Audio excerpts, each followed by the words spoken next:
With national numbers of new home starts and applications for construction permits down, the number of existing homes on the market continues to drop. Is there a way for buyers and sellers to take advantage of this? Here to talk about all this is Eldad Moraru of Long & Foster. Good morning to you, Eldad, and thanks for being with us. Thanks for having me. And let's start with the picture from the seller's point of view. Is this a really good time to put your home in the market? It is, but you really have to do your homework and you have to do it right, as we've talked about in the past. If you're one of those sellers who a few years ago put a tenant in, the lease is running out, go ahead and let the tenants move out and get that house ready for the market. So stage it, paint it, make it look good, make the fixes that need to be made. And if your house shows well, is in great condition, it's going to move quickly in our local submarket.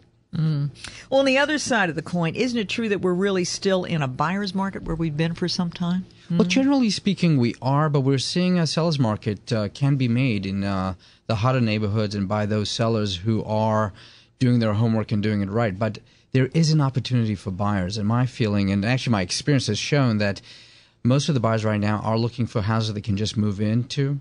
So if you can actually tolerate a somewhat fixer-upper, nothing too dramatic, or a real true fixer-upper, you're going to do well because those houses are languishing on the market, which gives you as a buyer an opportunity to come in and really negotiate. So if you're willing to take on some projects, as most buyers are not right now, you could probably do extremely well. And I'm sure there are lots of homeowners trying to sell right now who have gotten to a point where they've done so, or they feel they've done so much to the house and they just can't afford to do anymore. And and there's the game, and they're hoping for somebody to come along and say, take it, we love it. What's it going to take to get inventory back up to where it ought to be, in your opinion? Well, I think a couple of things. First and foremost, sellers need to understand, and I think they're seeing their neighbors successfully selling them their home. So those sellers that start getting the confidence that this is a good time to sell, once they realize that, the media can help us obviously get the word out, they will start putting houses on the market, so inventory will go up as a result.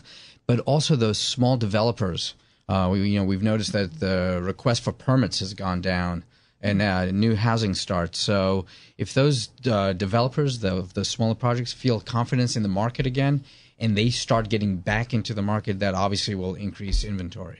Will you go out on a limb here and give us a prediction of how the summer's going to go? Yeah, what I think is going to happen is that, locally, again, in our submarkets, the absorption rate has been between 4 to 5 months, which is very healthy. I think because of the summer, inventory typically drops. So we're going to continue to see a very active and productive market, I think, through the summer, potentially into the beginning of the fall. Beyond that, I'm not really sure, but I think we're going to continue to see a very healthy market for the next 5 to 6 months. Okay. Thanks so much for your insight, Eldad. Thanks for having me. Eldad Moraru of Long & Foster.